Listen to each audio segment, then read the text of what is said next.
Well, hello there, friends and family. Good to see you again here on April 8th. Like I told you in my last video, we're going to start getting some of my smaller planting areas planted out today. And what I'm working on today is my two truck tire planters. And like I said also in that last video, I'll be using what I got instead of using store-bought like I do most springs. Now, I don't got a lot of compost, but I showed you where I've been layering it up on one of my old garden plots for the last 2 years. And that's where I'm getting what I'm using this year. And I ain't taking it all because there ain't no need for that. It's really good compost and it'll top off the soil, increase the nutrient value, as well as add, some more organic matter. And let me show you what I've been doing. Sorry I'm out a little out of breath, but had to pull the weeds up from this place, rake it, get down to it, and then get it shoveled up in the wheelbarrow. So as you can see, I scraped some of it off of this section right here. And then I came over here, where there's a rather good buildup, as there also is right underneath here. I just didn't feel like weeding all that, plus there's some good dewberries there. And I got some more here. So that's what I've got so far. And this is what I've got in the wheelbarrow. And then what I went ahead and done, any twigs, leaf matter and that hadn't broken down into smaller pieces, I went ahead and sifted through it by hand. And it looks pretty darn good. That's what I got right there. Yeah, you can see some pine needles yet to be broke down. That'd be okay. Ain't gonna hurt a thing. But I noticed while I was doing it, there was a lot of fungi strands in here. That I think they call it rhizome type fungi. I'm not sure about all the words. I read about it, but it sort of escapes me right now. But it means your soil's all nice and healthy. Well, this was full of it, and it's full of worms too. But I think the camera will pick that up, and you can see that's some good stuff. So that's what I'm going to be using to top off those two truck tires. So let me put you all in my pocket and get this on down to the tire planters, because we got rain moving in. As you can see by that sky, yeah, we got rain moving in later this afternoon. If I don't get to it, then I won't get this all planted out where it can get rained in nice. So let's take her on down there and get this started. Hopefully before the rain comes. Well, we're down here at the two truck tire planters that I put in last year. And if you want to see how I did that and you're interested, I got a couple of videos on that I did last year, because I used a certain method to fill them up. No, I just didn't use store-bought soil. I used limbs and branches, a lot of leaf mold, as well as compost, and then some bag soil. And they were full all the way up here to the top. So you can see how far that soil level has sunk on in over the summer last year, and then this fall and winter. And I could probably just add a little compost dressing on there and they'd be fine. But I am going to try to top them off a little bit before I plant in them. Now, before all of y'all give me a bunch of comments about the hazards of planting in tires, I did research last year again before I did this. I did it again this year. And as far as I can tell, and I've looked pretty extensively, there's still no definitive answer to that. And there's no definitive study on vegetables that have been grown in them to even see if you could pick up any of these toxic carcinogenic chemicals that are in tires. And yeah, I agree, they're in there. I am a professional process engineer.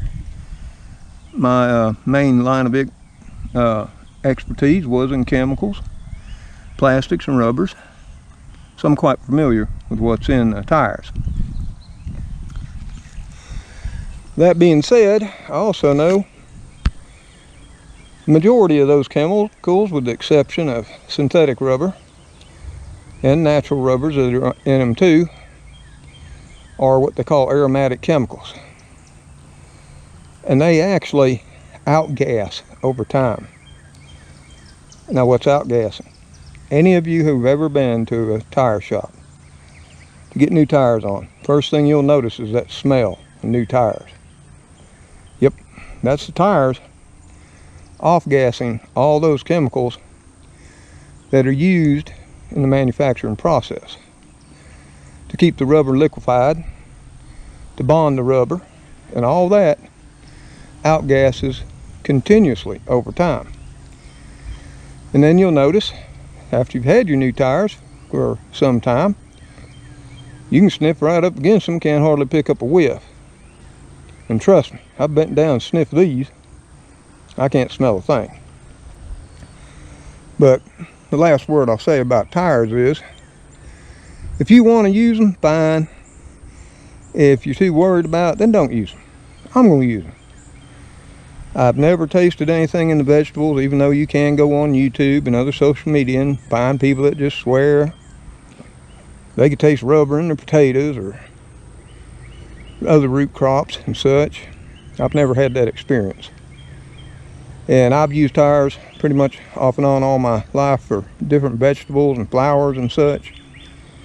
My parents used them, my grandparents used them, my great-grandparents used them. And the theory here on tires leaching toxic things into the soil is tires take, oh my God, decades and decades and decades and decades to break down. So therefore, even if they are, it's such a slight amount you can't even hardly detect it. Now, I don't know, because I couldn't find no study to prove it either way.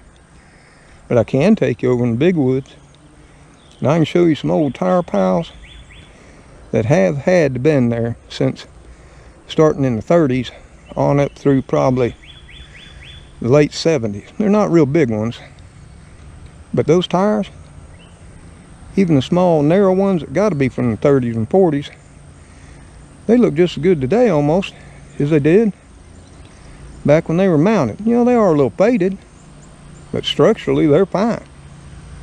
And if I wanted to use more tires, I definitely know where to get them at. So I leave it up to you. Do your own research, come up with your own opinion. I've made mine, and we'll just leave it at that. So now I'm going to take my fine compost over here that I scraped off a couple of areas on that old garden plot up there behind the house, and I'm going to be using that to top these off. Once I get that done, if it ain't raining, which it might be, then we'll come back and we'll chat a while longer. Now y'all, what I'm going to put in this first one, I'm going to be putting some cherry bell radishes, and I'm using my seed that was left over from last fall.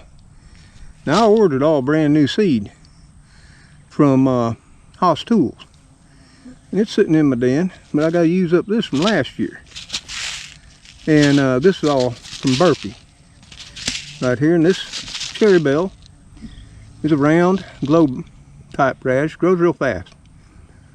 Oh, depending on the weather and that, 20 to 23 days.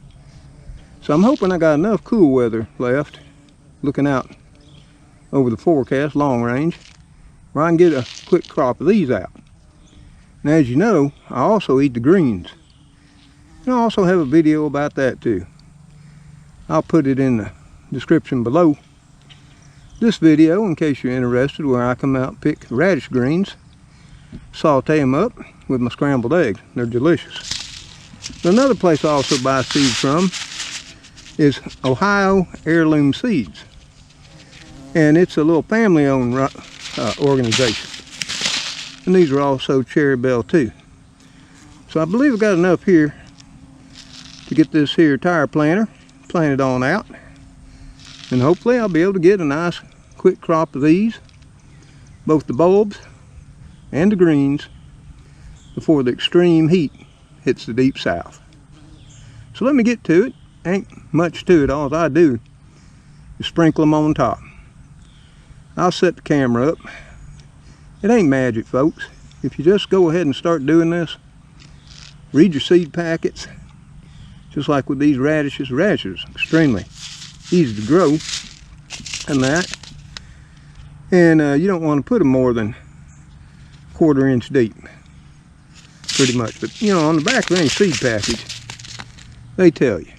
Well, here it says 1/2 inch deep, but about 1/4 to 1/2. And then you thin them to 2 inches apart, and that's basically what I do. And then, of course, the ones I thin, I take on side in the house, and I either eat them fresh in salads, which are tasty, just a touch of spice, especially when they're that young. And then I also saute them up, put them in my eggs, or even an omelet, and they are tasty. Check out that video that I'll have linked below in the description. So let me set you all over here and get to doing this. And like I say, it's not hard, and you could put these in a pot, planter box, or you could scrape up some ground with a hand cultivator or something, break it up real nice, and give it a go. What you got to lose, folks? But these seeds are rather small.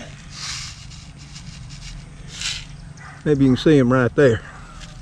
Now these ain't the smallest. The ones I really hate planting, carrots and lettuce.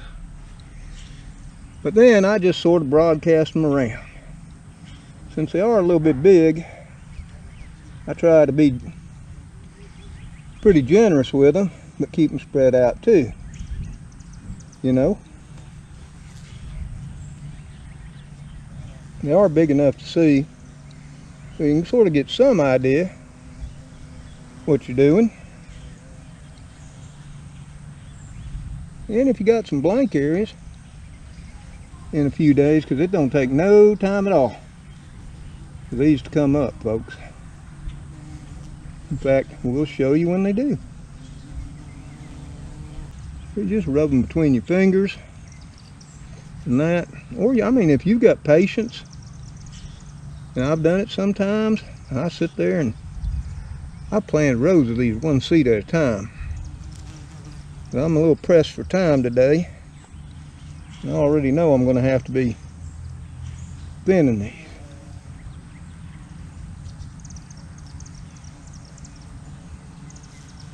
I'm going to get them a little thick in some places, not so thick in others. Like I say, you just thin them. Life will go on. Then use those baby greens to eat.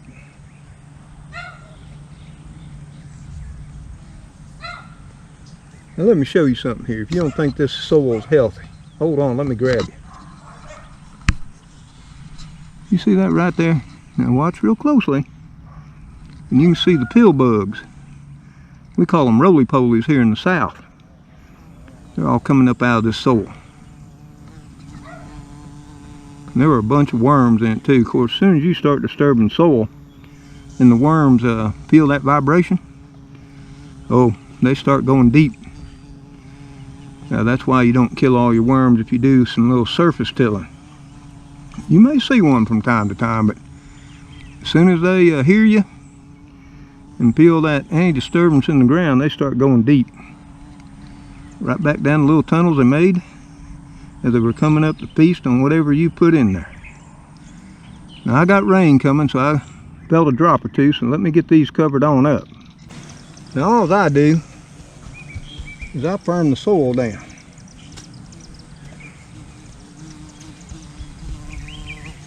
Just like that.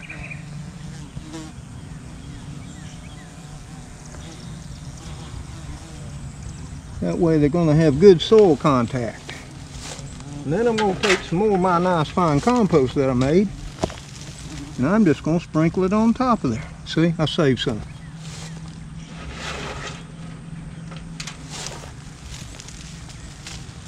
Not a whole lot.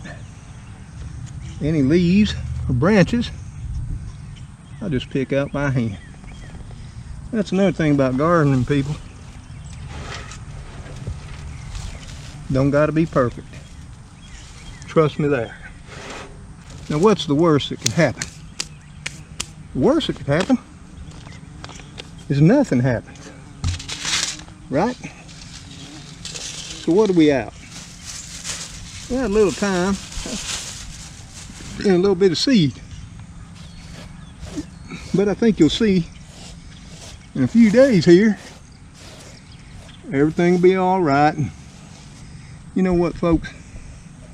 There's a lot of people on the internet claim to be experts on all this. I don't claim to be an expert. I just know what I've done over the years, what I was taught over the years, and it's always seemed to work out.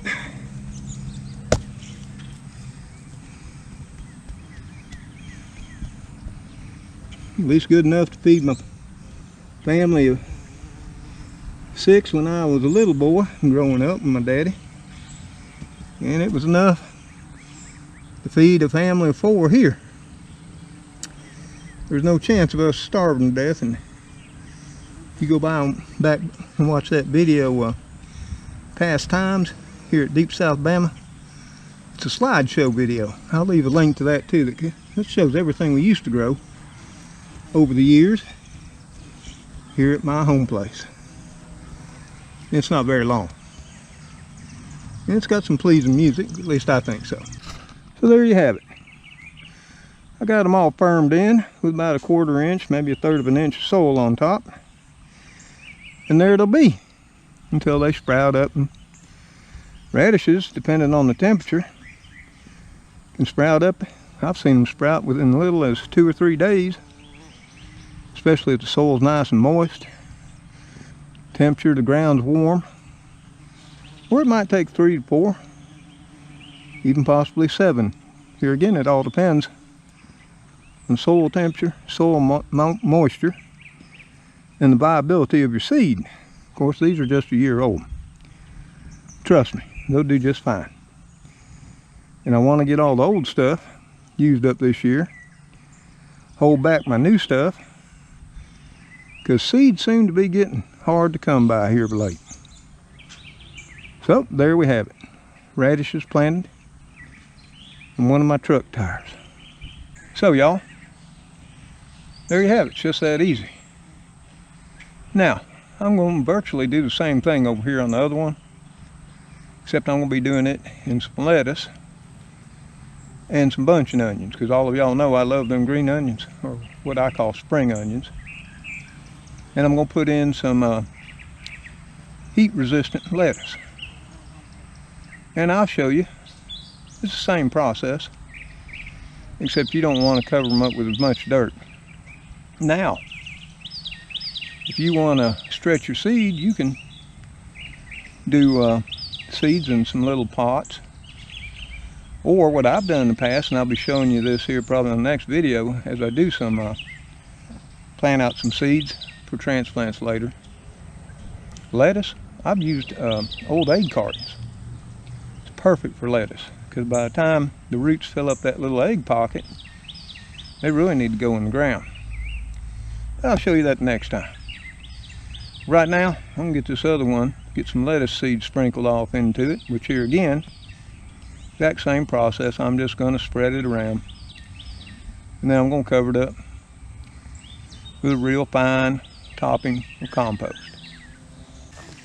So what I'm going to be putting in on this side is 3 different types, all that have done pretty well for me, at least until it gets really hot down here in the deep south. And I got them in these little packets. I forget where I got these from. I think they came out of my survival garden seeds stores. But I've got Butter Crunch, Butterhead, Ruby Leaf, and Black Seeded Simpson. And if they all come up and do just fine, you can come out here, cut them, and they'll come back. And like I say, they'll do fine until we start staying in the 90s, mid-90s, and they'll bulk produce seed, which that's okay too. I'll let them do that, because I'm going to save the seed just like I'm doing my radishes up in the raised bed area. So let me get this all sprinkled on in there. And yeah, I'm gonna spread it like grass seed, and I'll have to come back and thin it. Well, here again, same process. I just oh, missed my hand there. So I'm gonna have a pile right there. I just take it and I just sprinkle it right over the soil. Now it's gonna grow real thick, and then we'll just go ahead and thin it. And as we're thinning, we'll be using those baby lettuces in a tasty little salad as well. Nothing's gonna go to waste, folks. Now both your black seeded Simpson and this ruby red are leaf lettuces. In fact, they're cut and come again. You can cut them, leave them about 1 inch high, and they'll just grow back and cut them again. Depending on your weather, and that you might get 5, 6 cuttings or more. Now down here, the thing that takes out our lettuce this time of year, and I'm way late on getting it out, I'll be the first to admit that, is it's not going to get as many cuttings. And I'm putting it in there rather thick and that. And I'm just going to stir it around a little bit. And then I'm going to pack it on down. And I got to go get some more compost. And then I'll return. I'm going to put in a little bit of this butter crunch too. This is going to come up like a carpet if all the seed germinates. And here again, on lettuce, some years I do great, some years I don't. That's all weather, rain, temperature. And I already know I'm going to have some problems this year because I waited so darn late.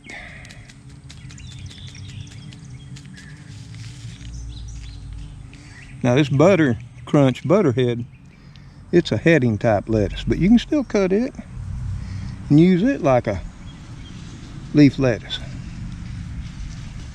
Trust me, you can. So there we go. Let me go get some soil and I'll come on back. We'll chat a while more.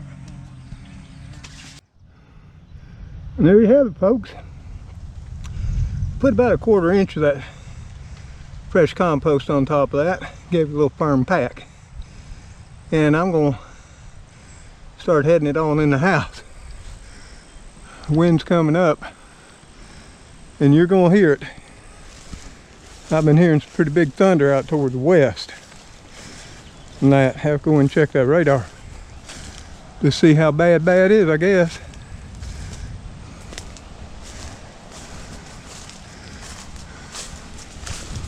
Check on Trixie.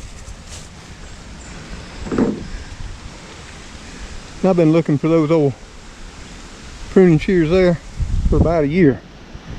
I found them out by the truck tire planters. I've had those since the early 80s. I know they don't look like much. I'll give them a good wire brush, they'll be just fine. Never throw nothing away, it can still be used. Oh yeah, that wind's getting up.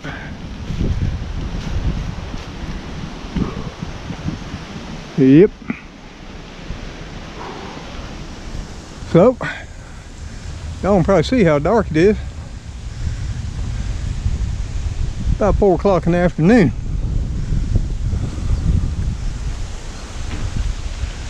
Yep. We got a blow coming, folks. It's time to get on in the house and see just how bad it is. Well, y'all, that wasn't much. And I'm sure it's nothing you didn't already know. And I hope you won't beat me up too bad about using my truck tires. Like I said, gets back to that personal choice thing. Do your own research, And if you think no problem, you can use them. Or if you think there's too much risk, don't use them. It's just like staying out here any longer. They're starting to get too much risk. I'm seeing a whole lot of light.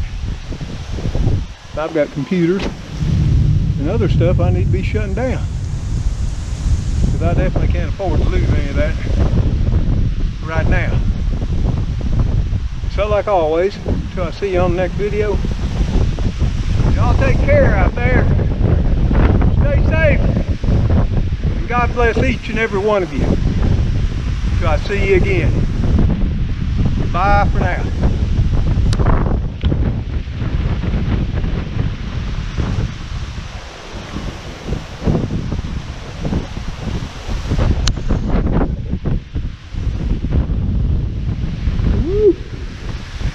Oh yeah, that temperature done dropped a good 20 degrees or more. I'm gonna get it in the house and batten them down. Later all.